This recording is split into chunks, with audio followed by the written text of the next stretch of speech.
Hello, it's Anya Divine here, and I've got these beautiful new paints from my friend Susan. They are the vintage watercolour sets from Wallace Seymour, and I thought I'd just share with you putting the paint out actually. So I've started, because the names of them are just lovely. So this one is Reimer's Soot. That's the first dark colour that I put out there. I'll be using them to paint my own eye. I know I often paint my eye, but I just thought I'll do something familiar. With the new colours, that's enough of a change, you know. Then this one is Gustav Doré Marin. And that's that colour there. And then this one is called Aran Sandstone. I love that I know some of these places. And then the Trossach Mudstone. Oh, it's just lovely that they're named after like earthy stuff, you know. Torridon River Gravel. And it feels gravelly. Torridon River. Torridon is the name of one of those hills, isn't it, up north in Scotland? And then this is a vintage watercolour, and it's Morer White Quartz. So I don't know how I'm going to get on with these now for what I'm doing. Like, they look like they're landscape, but I love the idea of making my face into a landscape somehow. And this last one, then you can hear the scratchiness of this, of the paint. This one is Lochaber Quartz Mica. So there's two different kinds of quartz. This is so exciting. Okay, so I'm just gonna, and I've kind of, I'm forcing myself to work with this brush only, because I just forgot to get a brush, and then I thought, look, there's one in my bedroom, and this is the one that I found, so I'm just going to use this. I know it's very big, and also I could do with some kitchen paper or something to touch it on, so I am going to try and find something. There's a tissue here, so because I want to be able to dry the brush a little bit and have some control over the consistency of the paint if I don't have control over the size of the mark, you know. I mean, I will have a bit of control over the size of the mark too. So I'm starting with this, I think it's Morer's Soot. I have to put my glasses on. No, it's Reimer's Soot. If I want to read it, I have to put my glasses on, so you're just going to have to tolerate. And this is where I paint my eye so that you can see it. Alright, so let's see. Oh, I like the feeling of it already. It already feels a little bit like earthy. It's soot, you know, that's such a lovely thing. Okay, so there's that. And then the second colour, oh, you know what, I'm just gonna, yeah, I think this is the Trossach's Mudstone I'm going for next, or maybe not. No, it's not. It's you don't mind, do you, if I can't go stab something? Anyway, I'll just use the colours, and like, if you want to know what they are, I can let me know, and I can send them to you. How about that? Put a comment in the YouTube video. But Susan, if you're watching, and I'm going to share this link with you, I'm really grateful for these colours. I just love this sense of working with the earth. I think I need to look them up really and see exactly what's used in them, but it may be that they're made from pigments of these places, which is even more appealing to me. Okay, and then there's this lovely sandstony one, which I'm assuming will be a little bit warmer, yeah. So that one is the one from Aran Sandstone. You might hear lilies singing in the background.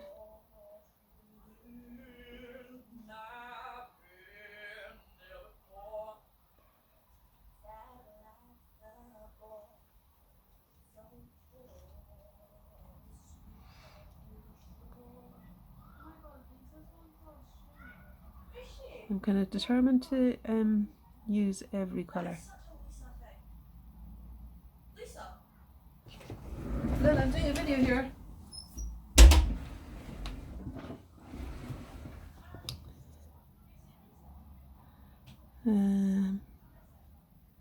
Yeah, I'm kind of keen to use every colour if I can.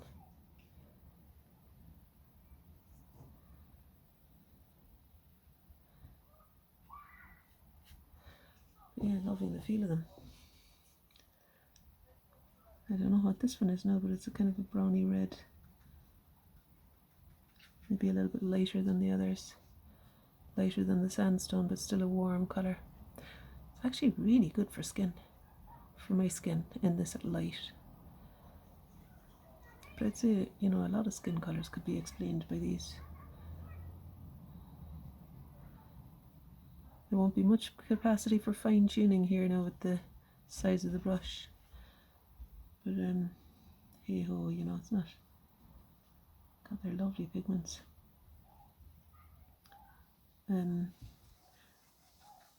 But there's, you know, it doesn't matter if I can't fine tune. I feel like oftentimes detail is overrated anyway.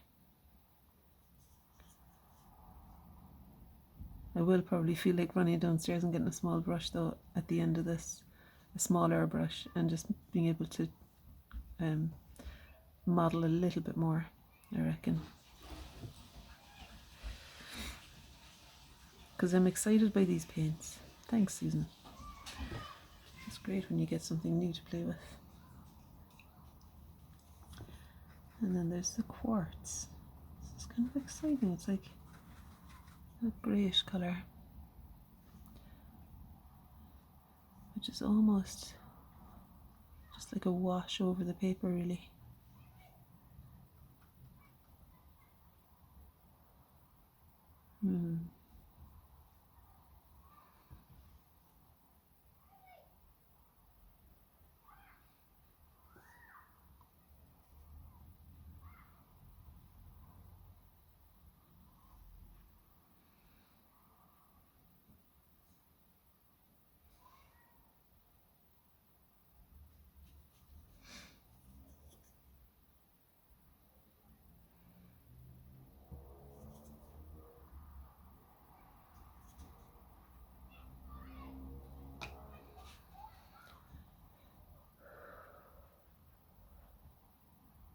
And then the only one I haven't used now is the other quartz. I think that's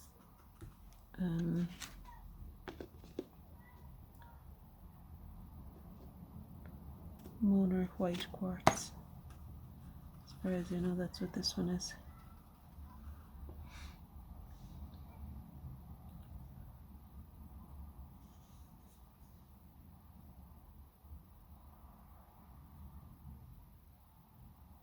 Could use it in here maybe. Such a lovely, gentle feel to them, and at the same time quite punchy, earthy. It feels grounding, even just painting with them feels grounding. I love when people buy you stuff because you kind of wouldn't really, like, I don't know if I would have found these myself. But I've wanted to play with earthy colours for a long time, so just don't do the research myself really. I kind of wait for things to come to me. And mostly it does work actually.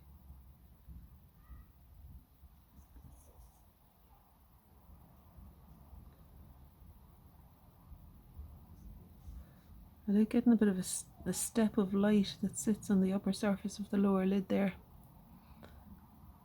You know,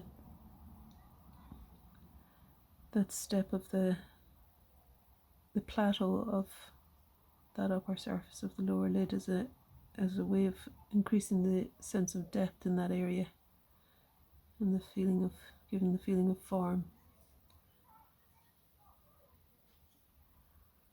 Erin was asking me, because she's doing the posting, she was asking me if I could please make sure that the rest of the paintings for the month of December are going to be A4 sized, because she's bought a whole load of A4 hard-backed envelopes, and all she needs to do is slip them into the envelope, go to the post office, and that's job enough, I can tell you. That's the reason I don't want to do it myself, going to the post office at this time of year, can you imagine? But she's got great tenacity, as Erin. She took a whole pile of them to the post office today now. So hopefully any of you waiting for your paintings will get them before long. Finished all the postage today. But I am still going to post from now on a painting a day for the last few days of December, because I said I would do that. I started kind of losing interest a bit when I stopped selling. But you can't do that, like. I actually kind of stopped trying to find ones that would fit as a... So now I'm going to do a painting every day, sure. Why don't I maybe end up putting one of these in? Anyway, I don't have to decide what to do with them just yet. I could stop the rambling and talk about my the inner workings of my head. God help you. Right, let's see now. Do you know where I went last week? Was to the Free Company, which is an incredible sustainable farm near Edinburgh, run by the sons of the farmer who used to farm the land as a dairy farmer, and they took over. They have a background in catering themselves. I love this soot colour. Look at this now for the pupil. The fact that it's made of soot, isn't that exciting? Like a print with it too, possibly, to make a nice dark colour over the eye there, and down here a little bit too, maybe. I'm kind of losing a bit of the clarity there myself now, so I'm just drying the brush and using it to lift up some of those marks. There's maybe too many marks made there. Oh my god, Maisie! Hey. No barking. Come on, off. Off. Sorry about that. You're getting off a fright, wouldn't you? Jeepers, I nearly knocked the mirror as well. Okay. There's a young dog passing by. She's just recently started this caper, barking at dogs as they pass. She's not too bad when we actually meet them in the field. She may play with the same dogs, quite relaxed, like. Thank God. I suppose that's better than the other way around. Okay.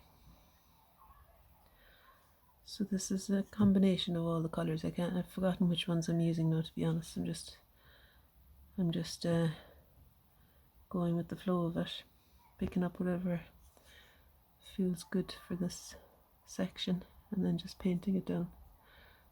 Feels good for what I've just seen, you know, in each moment. So, but I am becoming a bit cumbersome with this brush. I'm not able to so much get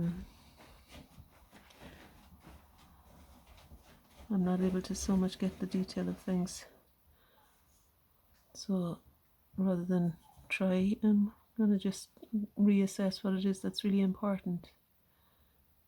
And I think it's no harm to have this restriction of the implement being a little bit cumbersome for the size of the painting.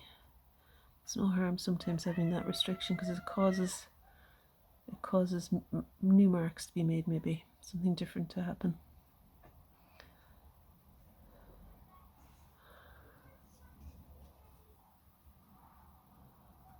A little bit more shadow here, I think. It's kind of hard. You can't really half close your own eyes when you're painting your eyes. I half close my eyes normally in order to see the clarity of the tone that I'm looking at, because sometimes I see too much of my eyes fully open, and when I half close my eyes, then I'm just seeing the important darks and lights. I just left out this little, I think that little accident happened when I leapt off my seat to catch Maisie there.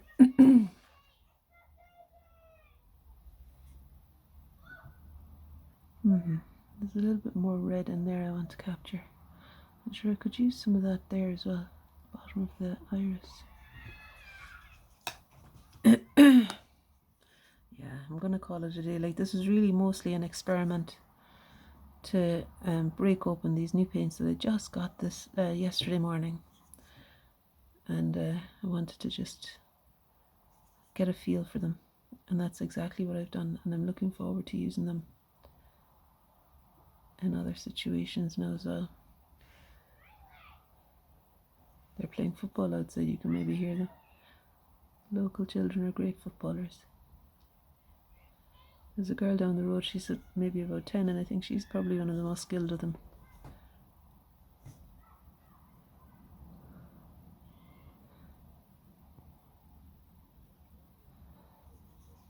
Okay, and now just to regain a little bit of clarity around the coloured part of the eye, I'm using a damp, well, it's almost dry really, the brush, the corners of it, to scoop up some of the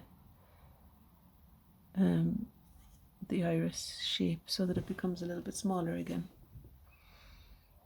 My eyesight is failing me a little bit, so when the light isn't quite as bright as it usually is, when the light isn't that bright, I end up not seeing as clearly as I would if it was really bright, and then I need glasses more than. So it's not only to do with my sight, I think it's also to do with the lighting in the room, which is kind of heartening to hear, because that can be adjusted, eh? Okay, it's a little bit my sight as well, of course. Alright, so I'm liking the earthiness of this. I'm liking the earthiness of this of these colours, and the colours, but also the kind of consistency of the paint, and it's really exciting working with them. So Wallace Seymour Vintage Watercolours, and just get a friend like Susan, who's a wonderful, generous soul, or go and buy them for yourself.